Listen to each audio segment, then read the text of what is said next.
Hello बच्चों, नमस्कार। कैसे हैं आप सब लोग? उम्मीद करता हूं कि आप सब लोग अच्छे होंगे, बेहतरीन होंगे, लाजवाब होंगे, एकदम बिंदास होंगे और दोस्त बहुत अच्छे तरीके से आप लोग अपनी पढ़ाई को कर रहे होंगे।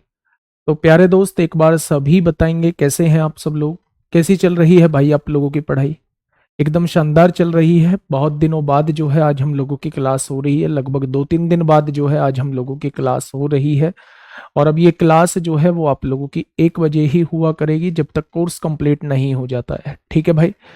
तो 2021 बैच की पासिंग आउट परेड जो है वो हो चुकी है। और आ, अब नंबर जो है वो आप लोगों का है। लगातार मेहनत करते रहिएगा, ये मौका आप लोगों को भी मिलेगा अगर आप लोग निरंतर मेहनत करते रहेंगे और एक जबरदस्त तरीके से दोस्त मेहनत करेंगे। तो हम लोगों का जो टॉपिक चल रहा है वो मेंसुरेशन चल रहा है मेरे दोस्त। मेंसुरेशन में हम लोगों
हाँ।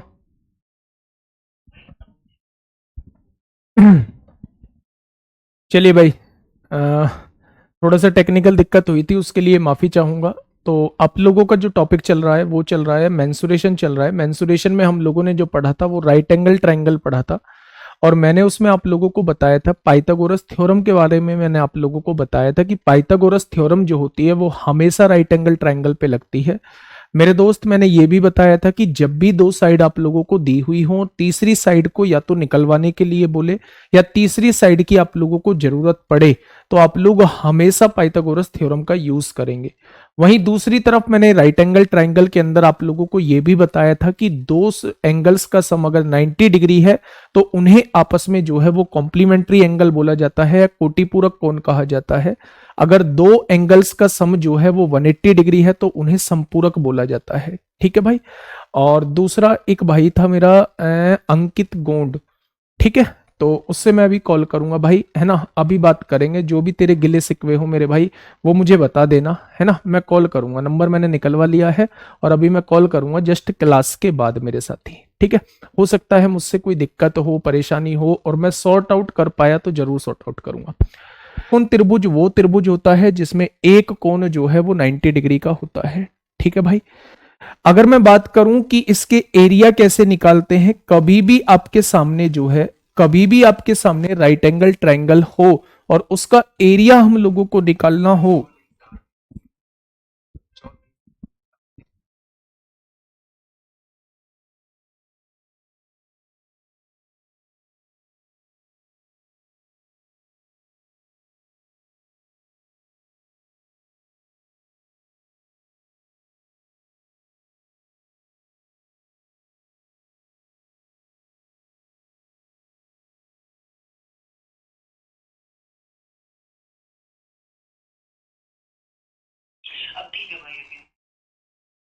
या काम पहले से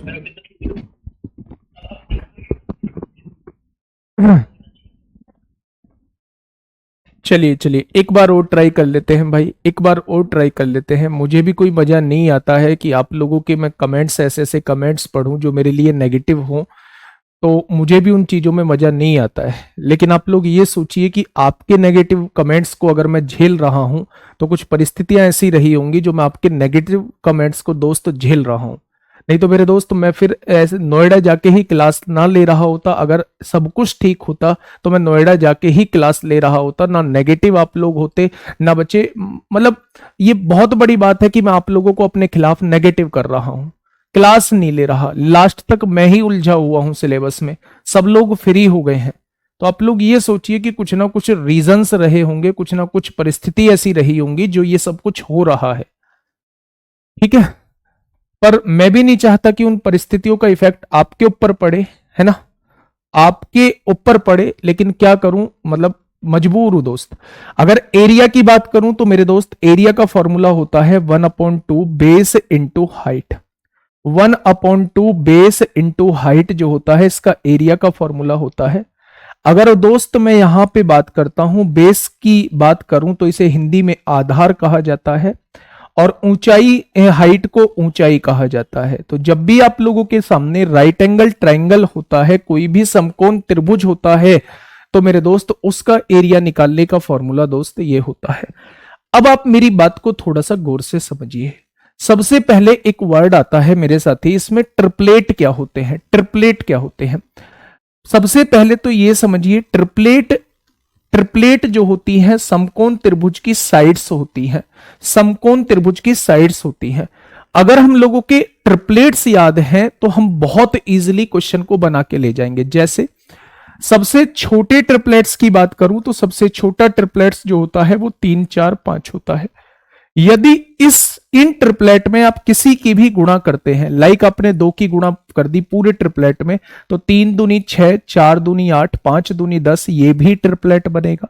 आपने 3 की गुणा कर दी पूरे इस ट्रिपलेट में, तो आप कहेंगे 9, 12 और 15 का ये भी ट्रिपलेट बनेगा। यानी जो जनरल ट्रिपलेट होता है वो 3 4 5 होता है। किसी कॉमन संख्या से अगर हम लोगों ने गुणा की है तो वो जो बन के आएगा वो भी ट्रिपलेट होगा। अब ट्रिपलेट होता यह है कि 3 4 5 ये जो सबसे बड़ी साइड होती है, ये बच्चे उस राइट एंगल ट्राइंगल की कर्ण कहलाती है। अगर मैं यहां पे देखूं तो ये क्या है, 5 रही होगी, सबसे बड़ी साइड ये होती है। अन्य 2 भुजा जो है वो कुछ भी हो सकती हैं, ये 3 हो सकती है, ये 4 हो सकती है। यानी दी गई 3 भुजाओं में सबसे बड़ी साइड्स जो होगी वो हाइपोटेनस कहलाएगी, अन्य 2 साइड जो है वो परपेंडिकुलर और बेस कहलाएगी। क्या कहलाएगी, वो परपेंडिकुलर और बेस कहलाएगी। मेरे दोस्त ये बात आप लोगों को समझ में आ गई होगी। तो ऐसे ही कुछ ट्रिपलेट मैं आप लोगों को बता देता हूं। 3 4 5 का ट्रिपलेट होता है मेरे दोस्त। अगर मैं बात करूं तो 5 12 13 का ट्रिपलेट होता है। अगर कहीं भी आपको ये 2 भुजा लिखी हुई दिखाई दे और वो समकोण त्रिभुज हो, तो नो डाउट वो तीसरी भुजा जो होगी वो 12 ही होगी, ठीक है। अगर मैं तीसरी बात करूं तो तीसरा जो हम लोगों को ट्रिपलेट पढ़ना है वो 7 24 25 पढ़ना है। अगर कोई सी भी 2 भुजा दी हुई होंगी तो तीसरी भुजा आप आराम से बता पाओगे। मान लो समकोण त्रिभुज है, एक भुजा 24 दी है, एक भुजा 25 दी है, तो तीसरी भुजा निकालने की जरूरत नहीं है, तीसरी भुजा जो होगी वो 7 होगी, ठीक है। अगर मैं चौथी बात करूं तो मेरे दोस्त चौथा जो होता है ट्रिपलेट वो 8 15 17 का होता है, 8 15 17 का होता है। पांचवी अगर मैं बात करता हूं तो 9 40 41 का ट्रिपलेट होता है। ये वो ट्रिपलेट मैं आपके सामने लिख रहा हूं, ये वो ट्रिपलेट मैं आप लोगों के सामने लिख रहा हूं जो बहुत ज्यादा यूज हो रहे होते हैं। 11 की बात करूं तो 11 60 61 होता है, 11 60 61 होता है।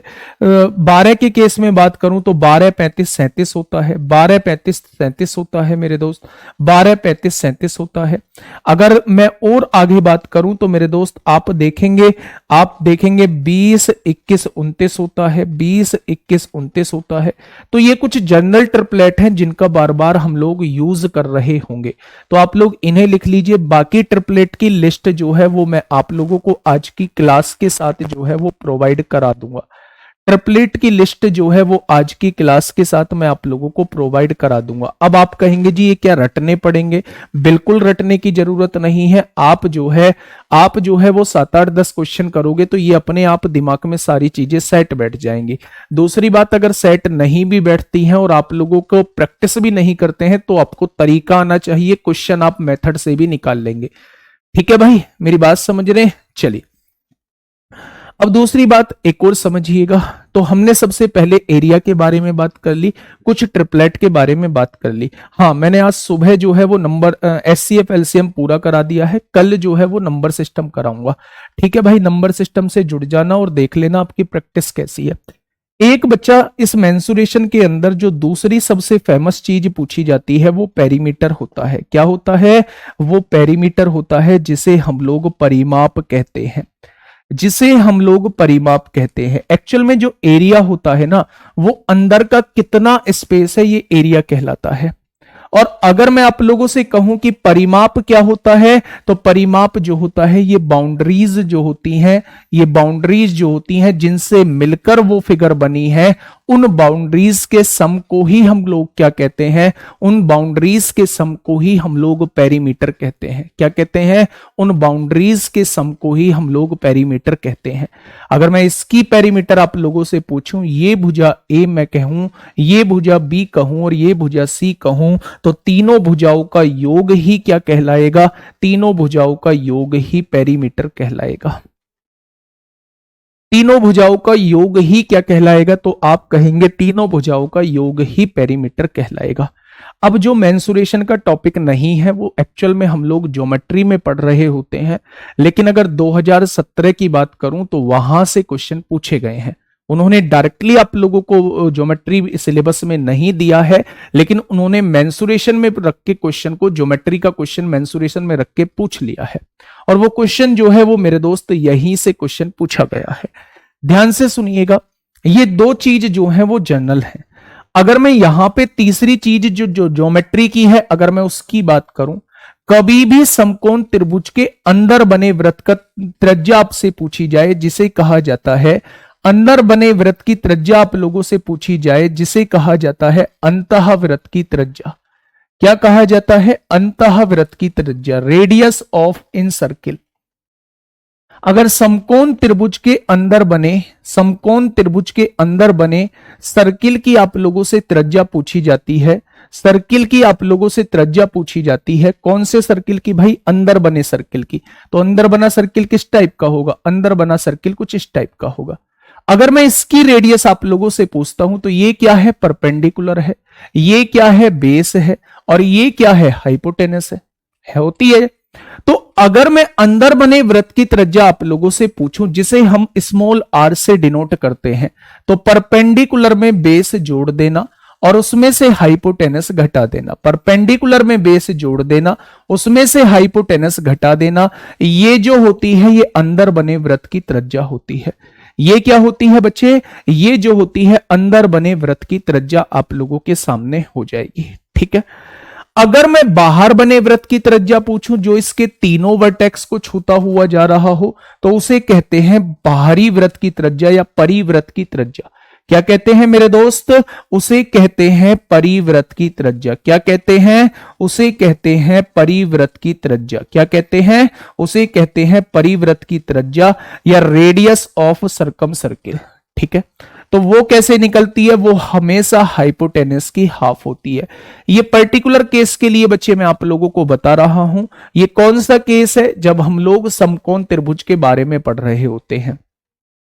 ठीक है।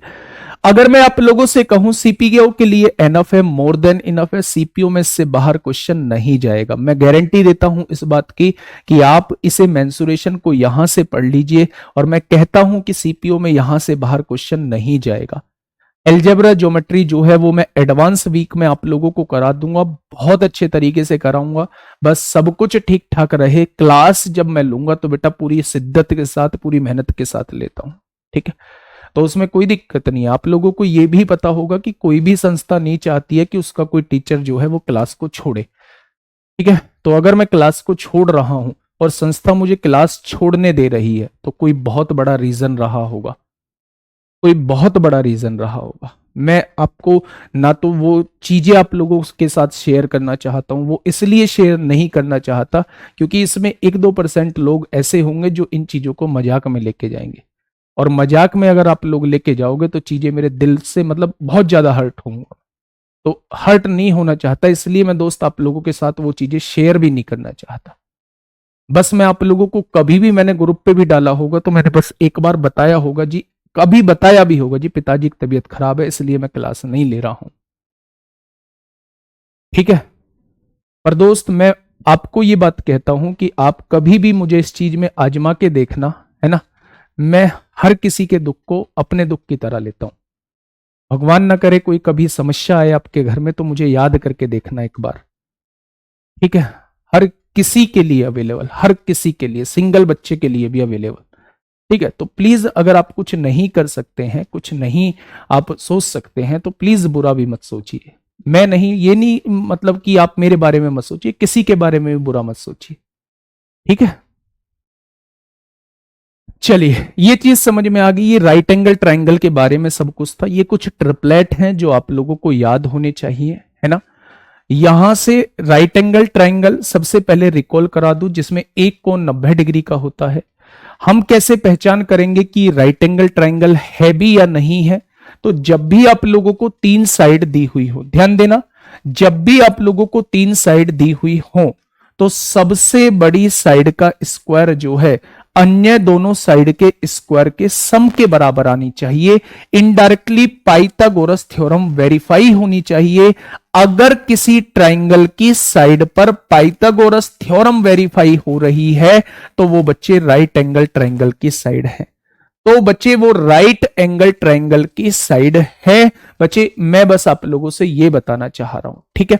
जैसे अगर मैं एग्जांपल के तौर पे देखूं, मैंने कहा 14, मैंने कहा 14 और मैंने कहा 48 और मैंने कहा बच्चे 50। मैंने आपसे पूछा कि भैया ये 3 साइड आप लोगों को दी हुई है, ये कौन से टाइप का ट्राइंगल आप लोगों को दिया हुआ है, कौन से टाइप का, हाँ कौन से टाइप का ट्राइंगल वो आप लोगों को दिया हुआ है, ठीक है। तो मेरी बात को थोड़ा सा ध्यान से सुनिए। देखिए, हाँ मैंने कहा जी इसमें से 2 कॉमन आ सकता है, आपने कहा बिल्कुल आ सकता है। यहां क्या बचेगा? 7 बचेगा। यहां क्या बचेगा? 24 बचेगा। और यहां क्या बचेगा? 25 बचेगा। क्या 7, 24, 25 मैंने ट्रिपलेट बताया है आप लोगों को? आपने कहा जी बिल्कुल बताया है 7, 24, 25। तो बेटा 7, 24, 25 में किसी कॉमन संख्या की गुणा होगी तो वो भी ट्रिपलेट ही बनेगा। तो ये बच्चे आप लोगों का राइट एंगल ट्राइंगल की साइड दी हुई है। परिव्रत का मतलब होता है गुड़िया कि जब वो बाहर व्रत बनाया जाए, मतलब कुछ इस टाइप का व्रत बनाया जाए, इस टाइप का व्रत बनाया जाए। तो अगर हमें इसकी रेडियस निकालनी है तो वो होती है हाइपोटेनस की आधी। जितना भी कर्ण दिया हुआ है जस्ट उसका आधा कर देना, ये इस व्रत की त्रिज्या निकल के आ जाएंगे, ठीक है। मैं कुछ क्वेश्चंस देख लेता हूं, अगर समकोण त्रिभुज के कुछ क्वेश्चंस होते हैं तो मैं देख लेता हूं बच्चे, है ना।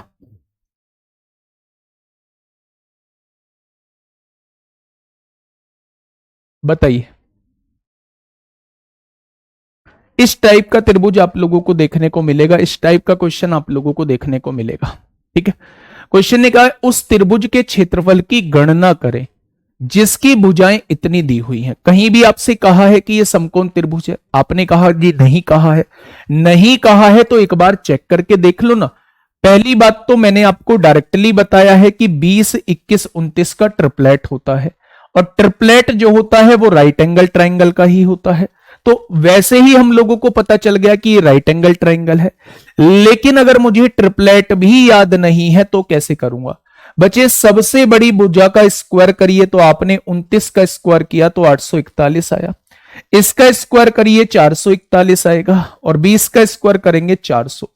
अगर अन्य दो भुजाओं के स्क्वायर का योग जो है वो सबसे बड़ी भुजा के स्क्वायर के बराबर आ जाता है, तो दिए गए त्रिभुज की भुजाएं जो होंगी वो समकोण त्रिभुज की भुजाएं होंगी। अगर सबसे बड़ी भुजा का स्क्वायर जो है, सबसे बड़ी भुजा का वर्ग जो है अन्य दो भुजाओं के वर्गों के योग के बराबर आ जाता है, तो वो जो भुजाएं हम लोगों को दी हुई हैं वो मेरे दोस्त समकोण त्रिभुज की भुजाएं होंगी, वो राइट एंगल ट्रायंगल की भुजाएं होंगी। अगर आप लोगों को ट्रिपलेट याद नहीं है तो, ट्रिपलेट याद है तो वैसे ही दिखाई दे रहा होगा कि मैं 20, 21, 29 का ट्रिपलेट आप लोगों को बता के आया था, और ट्रिपलेट जो होते हैं वो राइट एंगल ट्रायंगल के ही साइड्स होती हैं। ठीक है भाई, तो अगर ये राइट एंगल ट्रायंगल आप लोगों के पास है तो इसका एरिया निकालने का फॉर्मूला 1/2 बेस इंटू हाइट। सबसे बड़ी साइड को छोड़ देना, एक बेस होगा एक हाइट होगी, तो बेस कितना मान लो 20 मान लो, तो हाइट कितनी हो जाएगी 21 हो जाएगी। तो सबसे बड़ी साइड्स को छोड़ के आप लोग देखेंगे एक बेस होगा एक हाइट होगी, तो फॉर्मूला होता है 1/2 बेस इंटू हाइट। तो यहां से आप लोग क्या जवाब दे देंगे, यहां से आप लोग 210 इस क्वेश्चन का जवाब दे देंगे। Option number D is the correct answer. ठीक है, बात समझ में आ गई। एक दो क्वेश्चन और देखने की कोशिश करता हूं मेरे दोस्त, है ना। एक दो क्वेश्चन और देखने की कोशिश करता हूं कि क्या होगा उस क्वेश्चन का बिल्कुल सही जवाब। समबाहु त्रिभुज भी दे रखे हैं, समबाहु त्रिभुज है, समबाहु समद्विबाहु समद्विबाहु, चलिए नहीं है तो मैं और क्वेश्चन कराऊंगा। बस आप लोग ना इसकी थ्योरी याद रखिएगा जो मैंने आप लोगों को समकोण त्रिभुज की थ्योरी बताई है। हेडिंग डाले देता हूं राइट एंगल ट्रायंगल, हेडिंग डाले देता हूं दोस्त राइट एंगल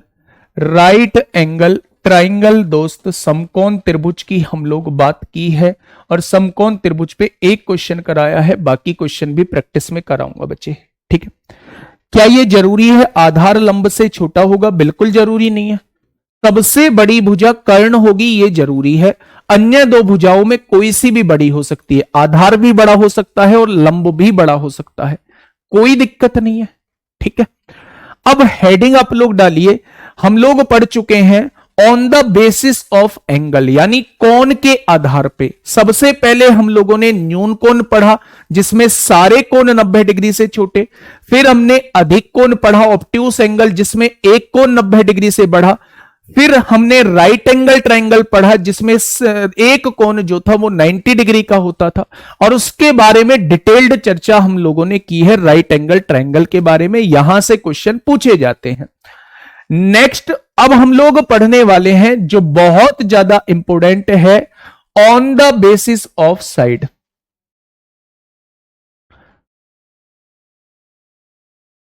हम लोग पढ़ने वाले हैं on the basis of sides, हम लोग पढ़ने वाले हैं।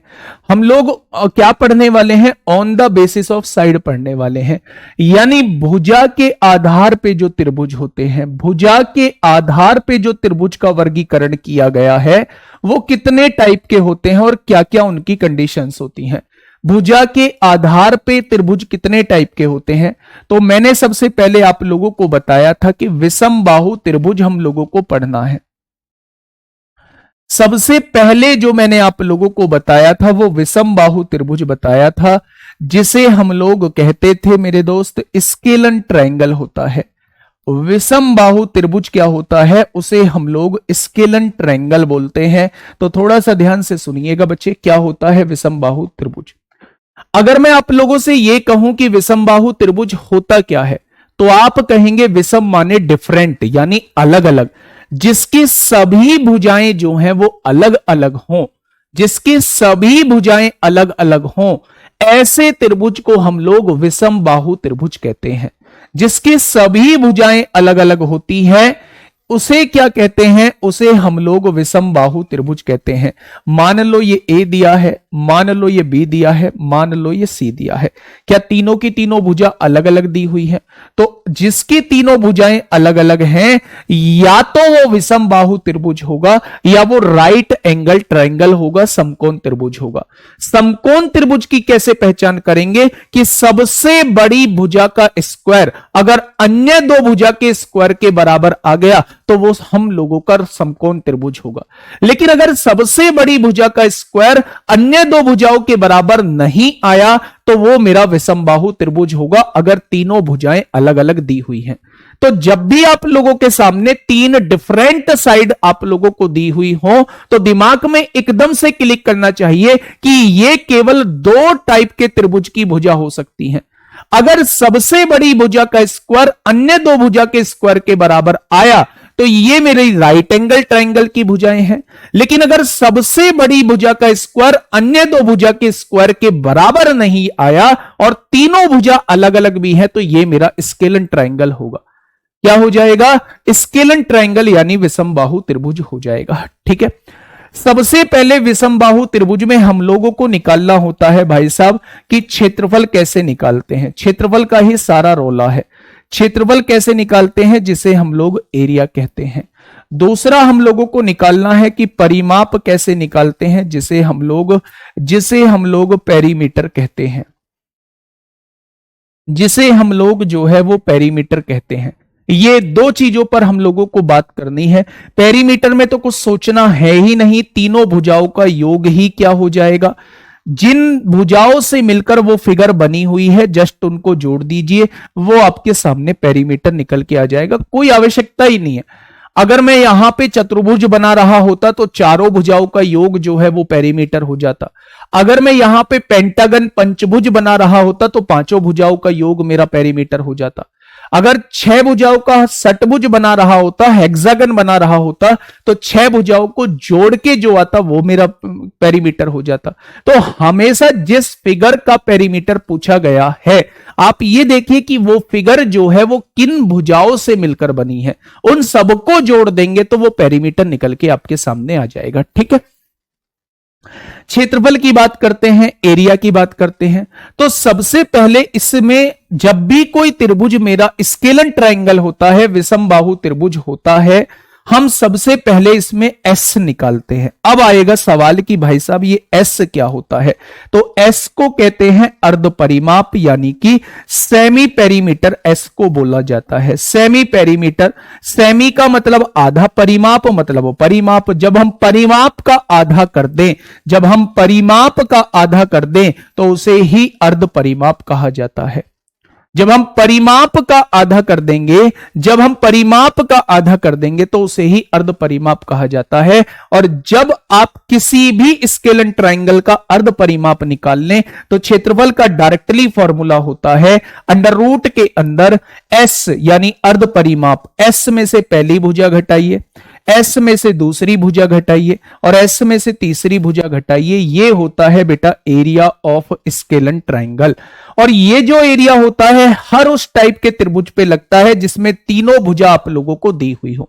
चाहे आप लोग समबाहु में लगा लेना, चाहे आप लोग राइट एंगल ट्रायंगल में लगा लेना, चाहे आप लोग जो है समद्विबाहु में लगा लेना, किसी में भी लगा लेना, ये फॉर्मूला जो है वो आपका हर जगह लग जाएगा। मैं फिर से कह रहा हूं, सबसे पहले इस टाइप के क्वेश्चंस में आपको एस निकालना होता है जिसे अर्ध परिमाप कहा जाता है। अर्ध परिमाप निकालने का तरीका होता है परिमाप का आधा, यानी तीनों भुजाओं के योग को अगर आधा कर देंगे तो ये एस निकल के आ जाएगा। और फिर हमें इसका क्षेत्रफल निकालना है तो अंडर रूट के अंदर एस इंटू एस माइनस ए, एस माइनस बी और एस माइनस सी। एस क्या है? अर्ध परिमाप है। ए क्या है? पहली भुजा है। बी क्या है? दूसरी भुजा है। और सी क्या है मेरे दोस्त? तीसरी भुजा आप लोगों को दी हुई है। क्या ये बात समझ में आ गई? क्या ये दोनों चीज समझ में आप लोगों के आ गई है कि जब भी आप लोगों से एरिया पूछेगा तो एस निकाल के आप इस फॉर्मूले से एरिया निकाल देंगे। जब भी आपसे परिमाप पूछेगा, जब भी आपसे परिमाप पूछेगा मेरे दोस्त, जब भी आपसे परिमाप पूछेगा, परिमाप आपसे पूछता है तो आप क्या करने वाले हैं? आप जो है बच्चा तीनों भुजाओं को जोड़ने वाले हैं। तीनों भुजाओं को जोड़ने वाले हैं, ये इसका परिमाप हो जाएगा। चलिए बहुत शानदार भाई, बहुत शानदार। आगे बढ़े, आगे बढ़ जाते हैं। अगर मैं यहीं पे बात करता हूं कि इसके अंदर कोई एक व्रत बना हुआ है, इसके अंदर कोई एक व्रत बना हुआ है, इस व्रत की त्रिज्या क्या होगी? इसके बाहर कोई व्रत बना हुआ है, इस व्रत की त्रिज्या क्या होगी? तो ये भी चीज आप लोगों से पूछ लेता है। इसे ही हीरोन्स फॉर्मूला कहा जाता है। इसे ही, इस क्षेत्रफल के फॉर्मूले को ही हीरोन्स फॉर्मूला कहा जाता है। तो जब भी किसी स्केलन ट्राइंगल, जब भी किसी विषमबाहु त्रिभुज के अंदर बने व्रत की त्रिज्या आप लोगों से पूछी जाए, उसे आर से डिनोट करते हैं। तो क्षेत्रफल को अगर अर्ध परिमाप से डिवाइड कर दोगे तो ये आपके सामने जो है अंदर बने व्रत की त्रिज्या निकल के आ जाएगी। अंदर बने व्रत की त्रिज्या निकल के आ जाएगी, जिसे कहा जाता है अंतः व्रत की त्रिज्या। रेडियस ऑफ इन सर्किल जिसे बोला जाता है, अंतः व्रत की त्रिज्या जिसे बोला जाता है। तो जब भी किसी विषमबाहु त्रिभुज के अंदर बने व्रत की त्रिज्या आप लोगों से पूछी जाती है, ये वाली त्रिज्या आप लोगों से पूछी जाती है, तो आप इस ट्राइंगल के क्षेत्रफल को अर्ध परिमाप से डिवाइड कर देना, तो आपके सामने जो है अंदर बने व्रत की त्रिज्या निकल के आ जाएगी। ठीक है। जब भी आप लोगों से बाहर बने व्रत की त्रिज्या पूछी जाए, यानी ये वाली पूछी जाए, कैपिटल आर आप लोगों से पूछी जाए, तो आप तीनों भुजाओं की गुणा करना और उसे एरिया के 4 गुणे से डिवाइड कर देना। ये एरिया मतलब ये डेल्टा जो बना हुआ है ये एरिया है, तो एरिया के 4 गुणे से डिवाइड कर देना, तो आपके सामने बाहर बने व्रत की त्रिज्या निकल के आ जाएगी। बस ये चीज देखो, क्या ये चीज आप लोगों की क्लियर है? क्या ये चीज आप लोगों की क्लियर है? अगर मैं आप लोगों से कहता हूं, अगर मैं आप लोगों से कहता हूं मेरे दोस्त कि आप लोगों को जो है स्केलन ट्राइंगल बताना है, तो आप लोग कहोगे स्केलन ट्राइंगल वो ट्राइंगल होता है जिसकी तीनों भुजा जो होती हैं वो डिफरेंट होती है।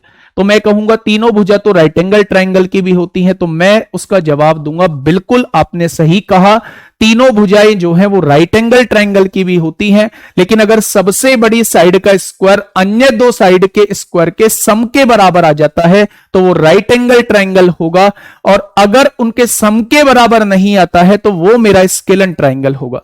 राइट एंगल ट्राइंगल की एक एक बात हम लोग पढ़ चुके थे, ऐसे ही स्केलन ट्राइंगल की भी एक एक बात हम लोग पढ़ चुके हैं। अगर वो हमसे एरिया पूछता है तो एरिया के लिए हमें सेमी पेरीमीटर निकालना होगा। सेमी पेरीमीटर मतलब पेरीमीटर का आधा, यानी A plus B plus C by 2। Area के लिए अंडर रूट के अंदर एस यानी semi perimeter, S minus A क्या है? भुजा है। एस माइनस बी क्या है? भुजा है। एस माइनस सी क्या है? भुजा है।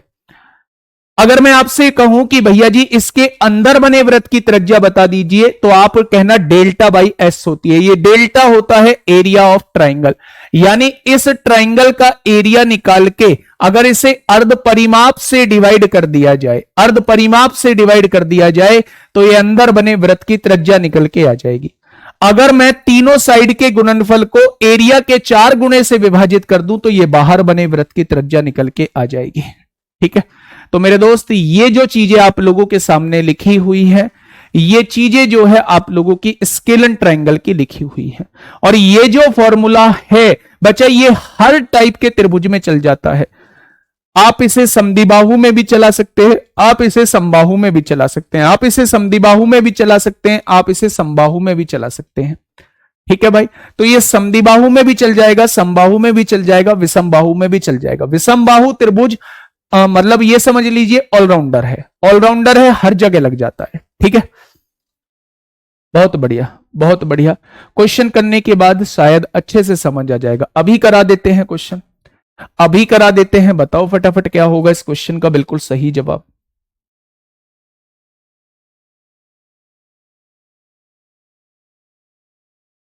फटाफट बताइए क्या होगा इस क्वेश्चन का बिल्कुल सही जवाब।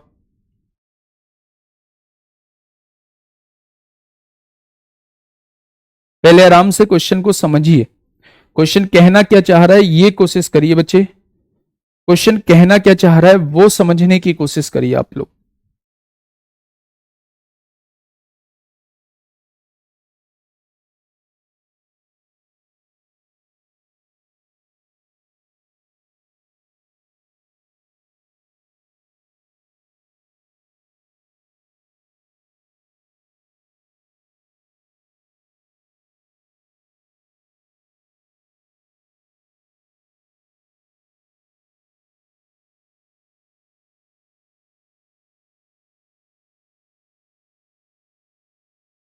बताइए। हाँ, डेली क्लास 1 बजे ही होगी। बहुत शानदार।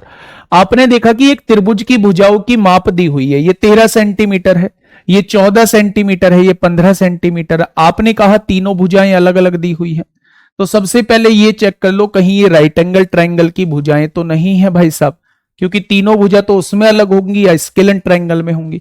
आपने कहा सबसे बड़ी भुजा का स्क्वायर 225 होगा, 14 का स्क्वायर 196 होगा, 13 का स्क्वायर 169। क्या इन दोनों को जोड़ के इसके बराबर आएगा? कभी नहीं आएगा। तो भैया ये है आप लोगों की विषम बाहु त्रिभुज की भुजाएं, समकोण की तो है नहीं। आपको सबसे पहले एस निकालना होगा। एस कैसे निकलता है? तीनों को जोड़िए, 15, 14, 29 और 13, 42 का आधा 21 हो जाएगा। क्या एस आप लोगों ने निकाल लिया? एस कैसे निकलता है भाई साहब? A plus B plus C by 2 से निकलता है ना। तो तीनों को जोड़िए, 13 और 14 27 और 5 32 और 10 42 हो गया। 42 को 2 से डिवाइड करेंगे तो एस आप लोगों के सामने आ जाएगा। अब आपको एरिया निकालना है, तो एरिया कैसे निकलता है? एस कितना आया है? 21 आया है। एस में से पहली भुजा घटाओ, 21 में से 13 गया 8 आएगा, 21 में से 14 घटाओ 7 आएगा, और 21 में से 15 घटाओ तो 6 आएगा। आएगा क्या? अगर आप लोग यहां देखें इसका स्क्वायर रूट निकालना, तो 21 को क्या लिख सकते हो? 3 गुणा 7। 8 को क्या लिख सकते हो? 4 गुणा 2। और 7 को 7 लिखा रहने दो, और 6 को 2 गुणा 3 लिख सकते हैं। लिख सकते हैं क्या? तो आपने देखा भैया 2 3 का वर्गमूल 1 3 हो जाएगा, 2 7 का वर्गमूल 1 7 हो जाएगा, 4 का वर्गमूल 2 होगा, इन 2 का वर्गमूल 1 2 हो जाएगा। तो 2 दूनी 4 सत्ते 28 दिया 84 आ जाएगा। तो एरिया कितना निकल के आ जाएगा? तो आप कहेंगे 84 आ जाएगा। तो लगा लोगे क्या? पहचान कर लोगे? बस इसी टाइप का क्वेश्चन आप लोगों से पूछा जाने वाला है। अगर तीनों भुजा अलग हैं तो राइट एंगल ट्राइंगल या फिर scalene triangle. Right angle triangle तो 1/2 बेस इनटू हाइट। स्केलन लगेगा तो भैया आपको एस निकालना होगा, फिर हीरोन्स फॉर्मूला लगाना होगा। ठीक है, चलिए क्वेश्चन नंबर 2 आप लोगों के सामने है। बता दो, एक ऐसा ही क्वेश्चन है आप लोगों के सामने। क्वेश्चन नंबर 2 आप लोगों के सामने है, फटाफट मुझे बताएंगे क्या होगा इस क्वेश्चन का बिल्कुल सही जवाब। देखिए ध्यान से सुनिए, एक त्रिभुज का क्षेत्रफल क्या है जिसकी भुजा 3 सेंटीमीटर दी हुई है, 5 सेंटीमीटर दी हुई है और 6 सेंटीमीटर दी हुई है। सबसे बड़ी भुजा का स्क्वायर 36 होगा, ये 25 होगा, ये 9। क्या दोनों को जोड़ के इसके बराबर आ रहा है? बिल्कुल भी नहीं आ रहा। तो भाई साहब चक्कर में ही नहीं पड़ो आप लोग राइट एंगल ट्राइंगल के। आप लोगों को तो हीरोज फॉर्मूला लगाना होगा, एस निकालना होगा। तो आपने कहा 6 और 5 11 और 3 14, उसे 2 से डिवाइड करोगे तो अर्ध परिमाप आपके सामने 7 आ जाएगा। आएगा क्या? अब एरिया हम लोगों को निकालना है, तो अंडर रूट के अंदर एस लिखिए आपने 7 लिख दी। एस में से पहली भुजा घटाइए 4 लिख दिया, एस में से दूसरी भुजा घटाइए 2 लिख दिया, एस में से तीसरी भुजा घटाइए 1 लिख दिया। अगर आप यहां से देखेंगे 4 का वर्गमूल 2 होता है, अंदर इन दोनों का वर्गमूल नहीं है, तो ये अंडर रूट 14 ही हो जाएगा। तो एरिया ऑफ ट्राइंगल क्या बन जाएगा? तो आप कहेंगे 2 अंडर रूट 14। 2 अंडर रूट 14 इस क्वेश्चन का साथी बिल्कुल सही जवाब जो है वो हो जाएगा, 2 अंडर रूट 14। ठीक है, चलिए तो ऐसे ऐसे क्वेश्चन दोस्त आप लोगों से पूछे जाते हैं। अब आप लोग एक छोटी सी हेडिंग बनाइए, एक छोटी सी हेडिंग बनाइए। चलिए इस क्वेश्चन को करिए, यूपीएसआई 21 दिसंबर 2017 में आपसे पूछा गया है। फटाफट बताइए भाई क्या होगा। हाँ थोड़ा स्लो ही कराऊंगा, फटाफट बताइए क्या होगा इस क्वेश्चन का बिल्कुल सही जवाब।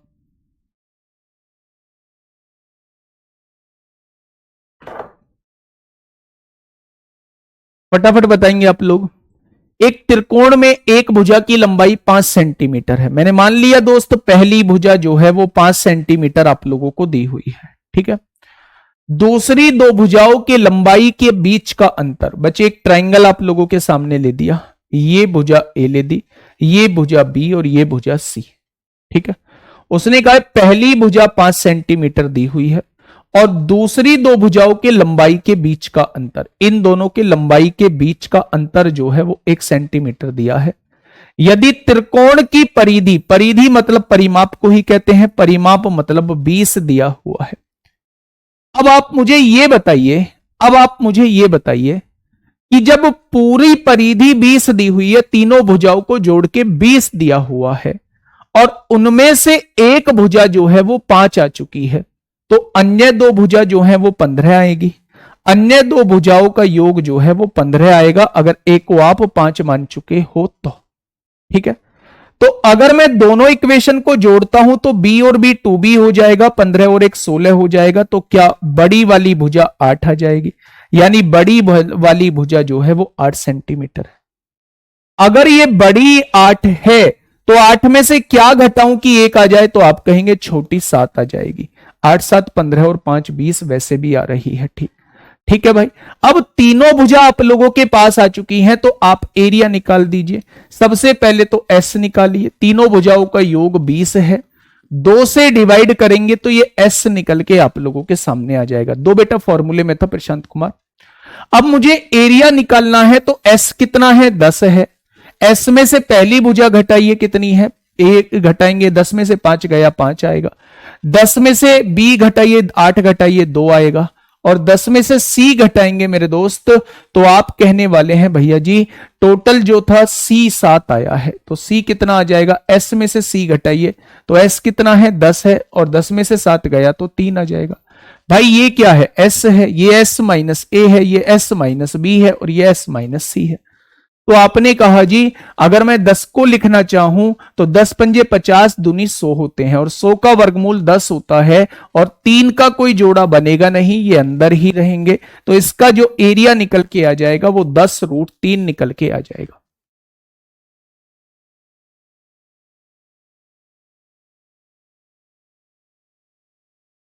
इसका जो एरिया निकल के आ जाएगा वो 10√3 आप लोगों के सामने निकल के आ जाएगा।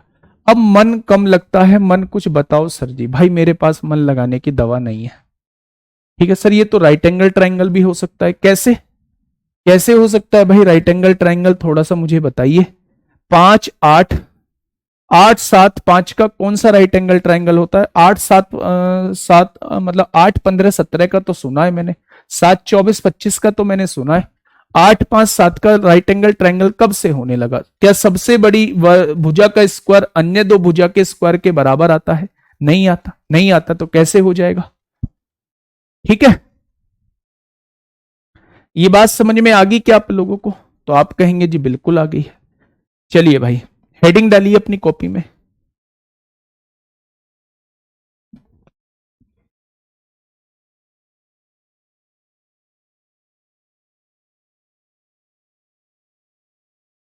एक सेकंड का टाइम देना।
दो बजे से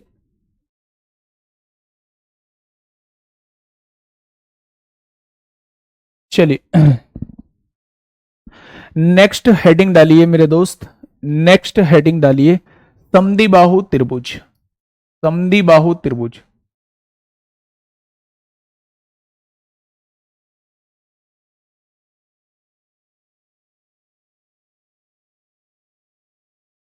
जिसे हम लोग कहते हैं आइसोसेल्स ट्रायंगल,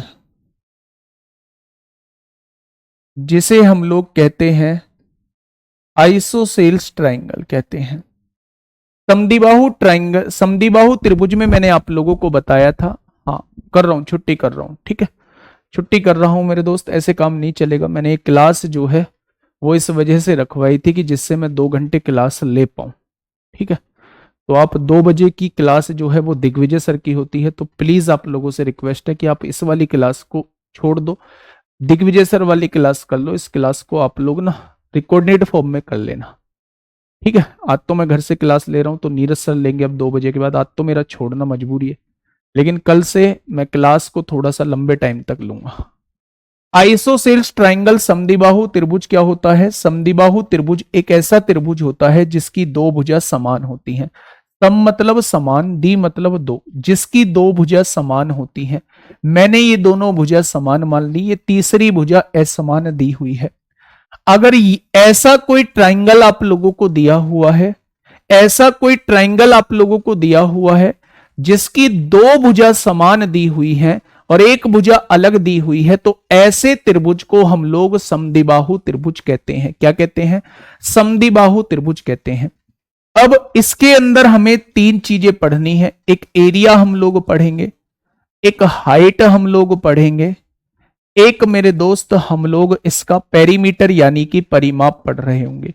आप कहोगे जी क्या इसमें नहीं पढ़ाओगे अंतःवृत्त की त्रिज्या और परिवृत्त की त्रिज्या? तो मैं कहूंगा इसमें अंतःवृत्त की त्रिज्या और परिवृत्त की त्रिज्या में वही फॉर्मूला लगता है जो मैं अभी विषमबाहु त्रिभुज में बता के आया हूं, ठीक है। कभी भी आप लोगों से हाइट पूछी जाती है तो हाइट के केस में आप लोग क्या बताएंगे? 1/2 अंडर रूट के अंदर 4a² minus b²। 1/2 under root के अंदर 4a² माइनस b² होता है। 12 बजे से नहीं पॉसिबल है। 12 बजे से इसलिए पॉसिबल नहीं है, सुबह 7 बजे से 8:45 बजे तक क्लास लेता हूं, 9 बजे से 10 बजे तक क्लास लेता हूं, 10:30 बजे से 12 बजे तक क्लास लेता हूं। तो 12 बजे से कैसे पॉसिबल हो जाएगा? फॉर्मेलिटी थोड़ी ना पूरी करनी है। देखिए भाई, अगर मुझे हाइट निकालनी है, किसी भी समद्विबाहु त्रिभुज की हाइट निकालनी है, यानी ये वाली लंबाई निकालनी है, h निकालनी है, तो h निकालने का फॉर्मूला होता है 1/2 under root 4a² minus b² होता है, ठीक है भाई।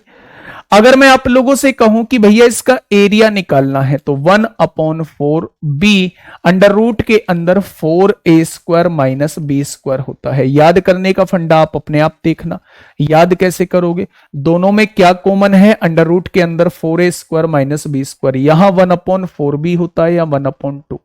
मैं बता भी दूंगा कि ये आया कैसे, लेकिन उसकी जरूरत नहीं है। आप लोग डायरेक्टली फॉर्मूले को याद करेंगे। इस पर बेस्ड जो है वो 3 4 5 6 क्वेश्चन करेंगे तो आप लोग दिमाग में सेट बैठा लेंगे। तो कभी भी आप लोगों को हाइट निकालनी हो तो 1/2 अंडर रूट के अंदर 4a² माइनस b²।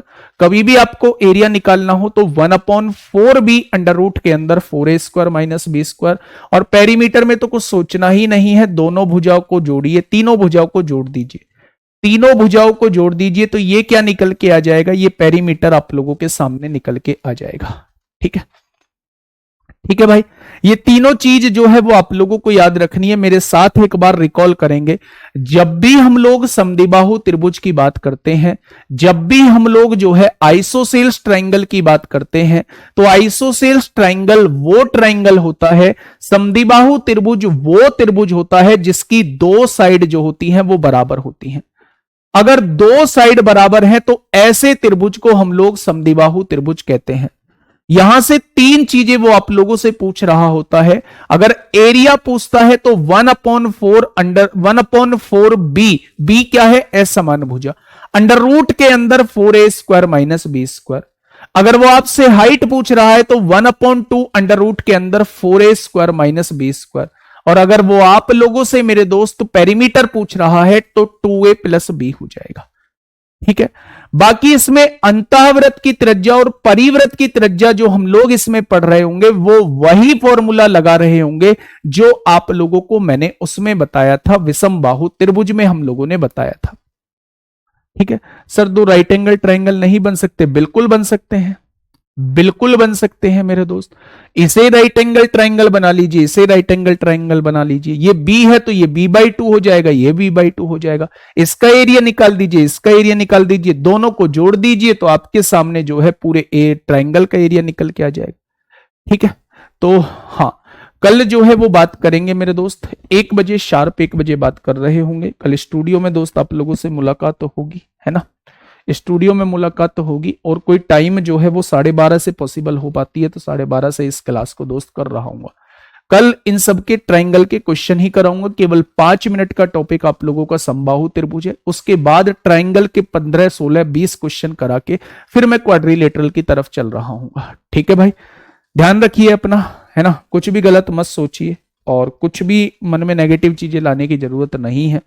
ठीक है, बस थोड़ी सी समस्याएं हैं, निकल जाएंगी वो समस्याएं भी भाई, और आप लोगों के साथ हमेशा था, हमेशा हूं, हमेशा रहूंगा।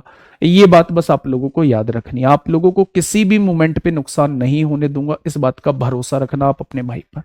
ठीक है भाई, आज के लिए इतना ही। ओके, टाटा, बाय बाय, मिलते हैं कल 1 बजे एक बेहतरीन क्लास के साथ।